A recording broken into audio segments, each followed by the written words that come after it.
음식 엑스파일 오늘의 주제는 중국에선 하늘의 비둘기, 또 땅에선 이것을 서민들의 최고 보양식 재료로 여겼고요. 힘의 상징으로 알려진 장어보다 몸집은 작지만 그 힘만큼은 뒤지지 않는 바로 이것! 바로 미꾸라지인데요. 미꾸라지로 만들어낸 원기 회복 음식의 대명사 음식 엑스파일 오늘의 주제는 추어탕입니다. 추어탕 하면 가장 먼저 떠오르는 곳이 있죠? 남원. 추어탕의 고장 남원으로 달려왔습니다. 그렇죠. 남원식 추어탕의 진수를 맛보여준다는 이곳. 구수한 향기 폴폴 풍기며 등장한 요 녀석이 바로 남원식 추어탕 되시겠습니다. 원식을 너무 좋아해. 보양. 크게 한 입 하고 나면 무더위로 축 늘어진 몸에 호랑이 기운이 불끈. 진하고 진짜 최고예요. 기존 보충할 때 많이 찼죠. 찜하고 국물도 구수하고 너무 맛있습니다. 다 비워버렸어요. 우와, 잘 드셨네요. 설거지 하셨네요. 남원식 추어탕 어떻게 만드는지 봐야겠죠? 요건 추어탕 필수 재료 아닌가요? 이게 미꾸라지죠? 아니 미꾸리예요. 미꾸리예요. 미꾸리라고요? 네? 언뜻 비슷한 듯 보이지만 미꾸라지와 미꾸리는 엄연히 다른 종이라는데요. 그래요? 논이나 농수로 연못 늪지대에 서식하는 미꾸라지는 미꾸리보다 크고 긴 게 특징.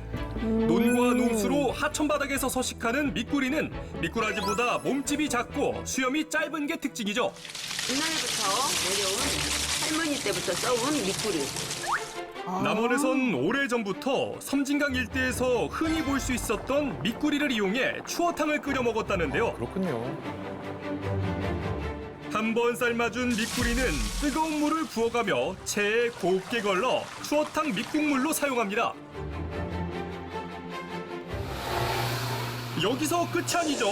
또 한 가지 국물 맛에 비결이 남아있는데요. 들깨는 특유의 향과 맛으로 잡내를 잡아주고 국물을 걸쭉하면서도 구수하게 만들어주는 감초 역할을 하죠. 들깨물과 으깬 미꾸리를 아낌없이 섞어주면 추어탕의 기본 국물 완성! 이 시래기가 중요한 역할을 한다는데요. 이런 시래기는 다른 데 없어요.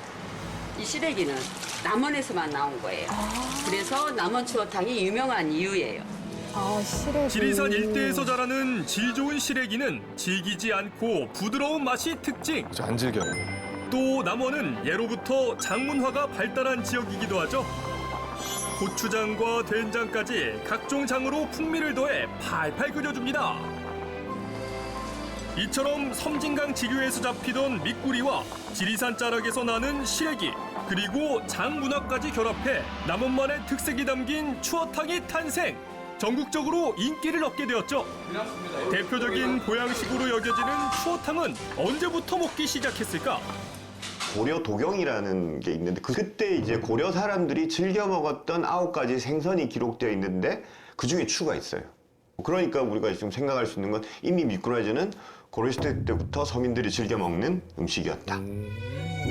조선시대 문헌에서 추두부탕이란 음식이 등장하는데요. 성균관 인근 제사용 고기를 다루던 사람들이 만들어 먹었답니다.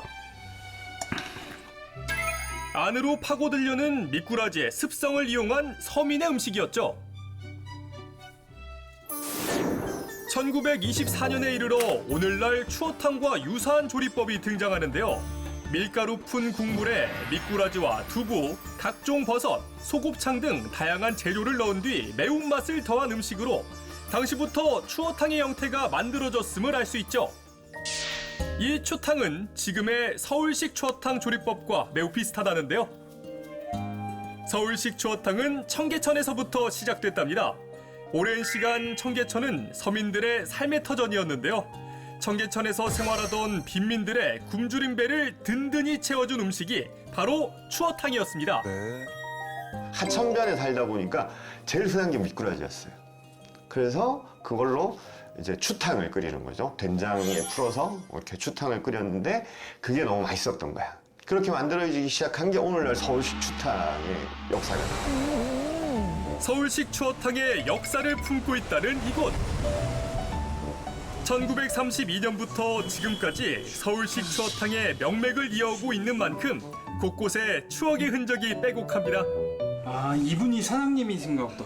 여기 두 분 부부야. 시어머니, 시아버지. 응? 그렇지. 그리고 내가 이제 이대지. 오! 어머니예요? 응. 어머니예요? 이게 나야, 이거. 예나 지금이나 고우신 건 여전합니다. 서울식 추어탕은 뭐가 달라는 거예요? 서울식 추탕은 그 서울에서 나는 거를 가지고 이제 끓이는 거죠. 사골국물 이제 뭐 그런 거에다가 곱창 같은 거 넣고 이제 끓인 게 서울식 추탕이에요.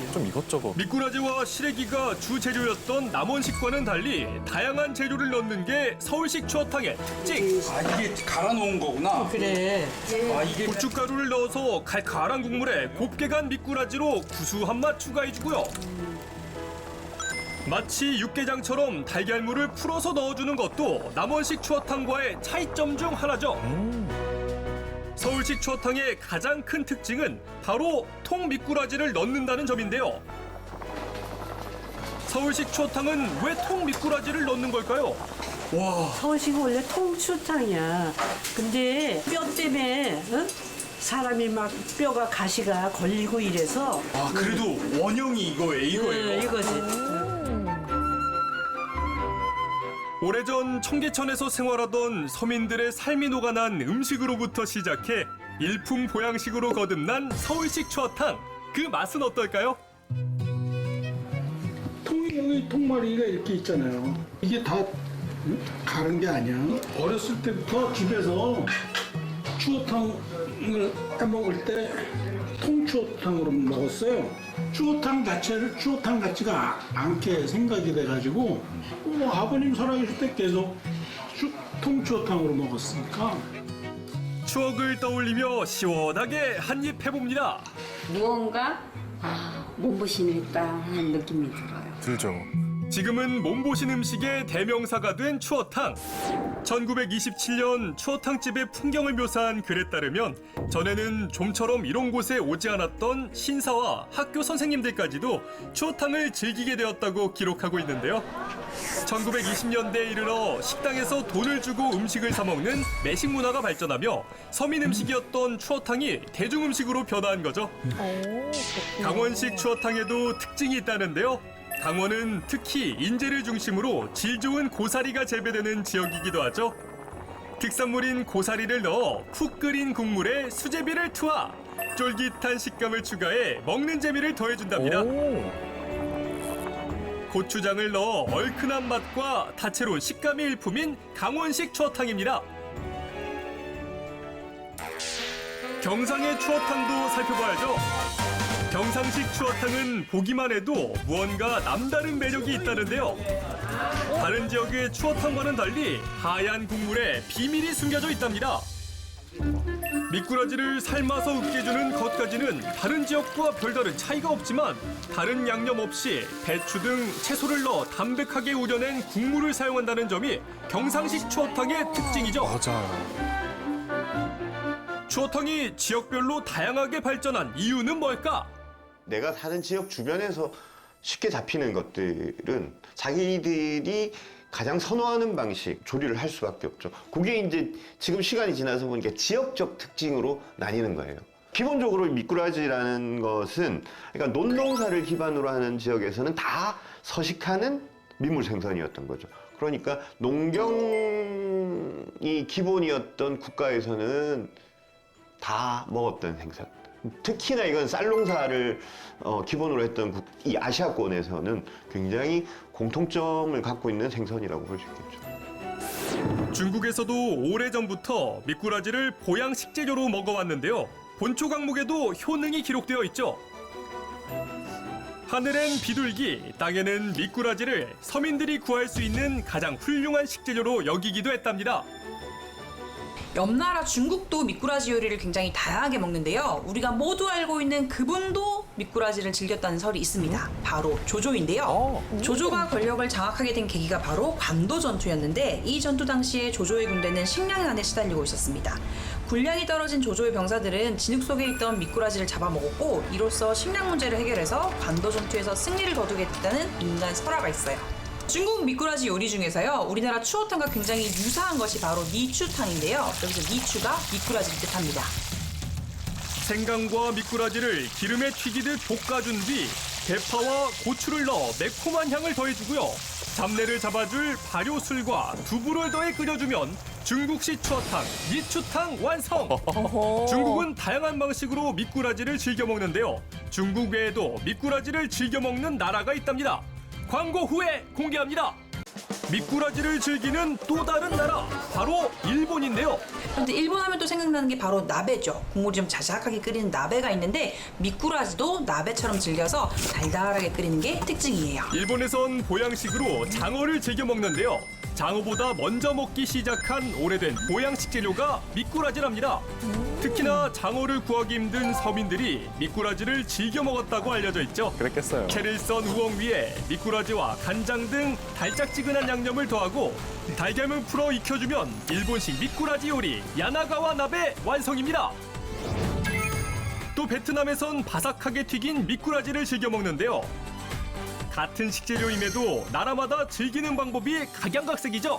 그러네요.